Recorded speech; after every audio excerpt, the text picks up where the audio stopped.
Magandang gabi po sa inyong lahat, and we are day 4 sa ating 2014 FIBA World Cup Primer. Ako po si Richard Del Rosario. At dito sa kanan ko mga kaibigan, ito kahapon kasi pinagpahinga ko muna to Kasi nung isang araw sanabi niya nagkamali lang raw si Coaching sa pagpili sa akin dati. Pero nag-sorry na naman to, kaya ito na ulit. Welcome back, Jason Webb. I'm happy to be guesting in your show, Chard. Yes, and bukas na bukas, wala ka na ring show. Ha? Ano naman? Hindi, sa Sabado. Yeah. Kasi bukas, we're still gonna have one more day of the primer. Tapos pagkatapos nun, pagdating ng Sabado, ayan na, laban na ng Pilipinas. Tama. And right now, kasi minsan ang hirap paniwalaan ito si Jason. Kaya ngayon, pinatawag ko ang kanyang younger brother. Of course, former Olympian, of course, Senator Freddy Webb, welcome. It's an honor to have you here on the show. My pleasure. Thank you, Coach Arik.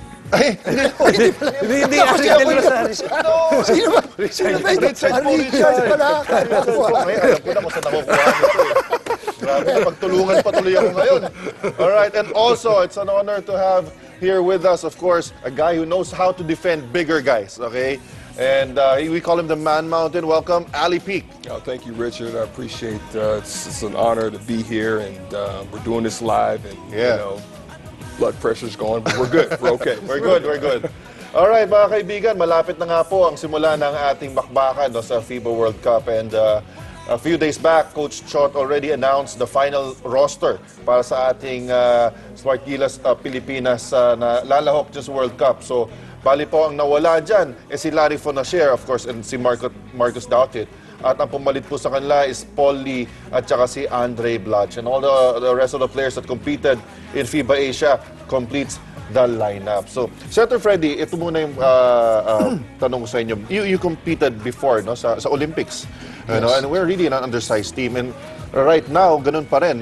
How do you assess itong team natin as compared ngayon sa mga kalaban natin sa FIBA World? Well, if you're talking of chances, our team does have a very good chance. First of all, in my opinion, this is the best team that we've ever sent to war. Because we have the missing link, which I hope could be filled up, which we always say that our team is a donut team. No? And with Andre Blatch, that might have to do as a solution.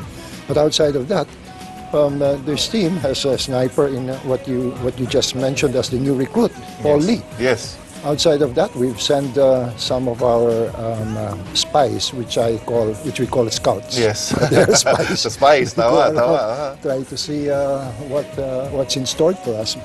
But most of all, I think players here are more cohesive because prior to the real game, nakaikot na sila. Marami na silang nakalaban. So in short, they have sharpened their talents and they're ready for war. Alright, this is the lineup. Ayan po ang guards po natin. Jason Castro, Paulie, Jimmy Alpag, Tenorio, then Gary David, Jeff Chan, Norwood, and then Blatch, Junmar, Japet, and Mark Pingris. Ali, we could have gone bigger with Jay Wash there in the pool, Jared Dillinger. But Coach Chot chose to stick with smaller guards. Why do you think this is so? Well, you know, I was a bit surprised by that, obviously because of the athleticism and the height that someone like Jared Dillinger and Jay Washington bring. But at the same time, you know, you look at Paul Lee and you look at Jason Castro, even L.A. Tenorio, these three guys can take it up a notch. They can push it into another gear. And we've seen that a few times in some of the competitions, particularly against Dominican Republic. They were able to kind of, you know, tap the ball loose, come up behind the bigger guards, and you know, it keeps the bigger guards internationally honest because they can't get away with, you know, they consider themselves pretty quick, but guess what? We have some pretty quick guards ourselves. Jason, no? I mean, marami nagsasabi, yung disadvantages pinag-uusapan. Pero ano naman magiging advantage natin with this lineup? You look at the guys na, or you look at basically ang pumalit lang naman at dumating dyan is Paul Lee. But before I go to that, of course, we always have to be thankful dun sa ginawa ni Larry Fonacier as well as si Marcos Doucet. Without them, hindi naman tayo abot dito So, you know, and I believe the entire country should be very thankful for what they've done. Going back to the present, when you look at this lineup, miski tingnan mo yung natitira dun sa pool, this is the best shooting group. Yeah. The scoring-wise or putting the ball in the basket in different spots on the floor, walang butas because all of them can make shots. you know, Coach Chot knows what he wants to accomplish in the elimination rounds. And this is the unit that he feels can bring yung swerte na yun, yung lucky punch natin in the elimination rounds. Oh, I think a lot also lies with our big man. Ali, talk about the roles of the big man in this particular lineup. Especially, you're very familiar with the dribble drive offense. And what would be the role of the bigs here? Well, the most important thing for the bigs is to play very good defense underneath the basket, get rebounds, get even the little, I call them the rebounds that end up on the ground.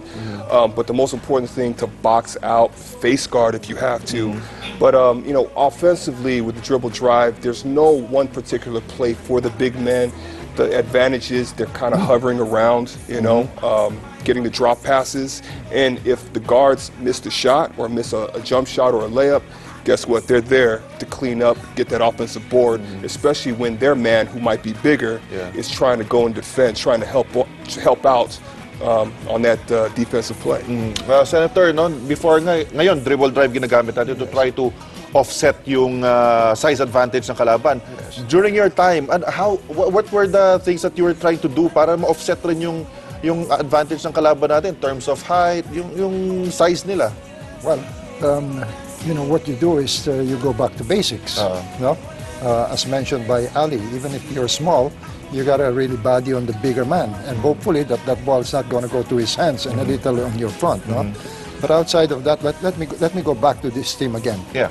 I figure, in my opinion again, that for us to be able to win, I would put my bet on our shooters. Okay. Once we start to connect from the outside, then the other teams will have a problem. Then that's the time. And aside from that, Blatch will, if I may use the word of Rico Trinidad in his column this morning, Blatch has got to play a demon defense. He's got to be able to clear the board, but outside of that, make sure that the biggies, he would be able to stop them not only from scoring, from getting the ball from the board. All right. Bro, yung panahon ni Ali, dribble drive. Yung panahon ng tatay ko, magagalit sa akin yan. Dribble the time away. Dribble. Paikot-ikot lang. Wala shot clock? Mahaba pa yung shot. May shot clock naman. Panahon pa ni Silva nung araw.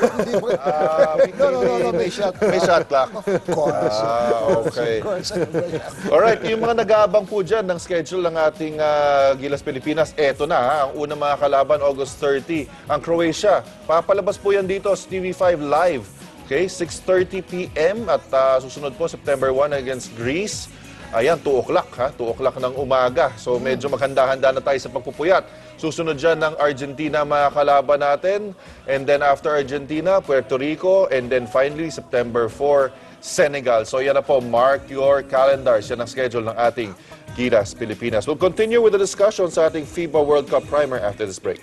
Nakalimutan ang kahapon, sana'y digin. Sigaw ng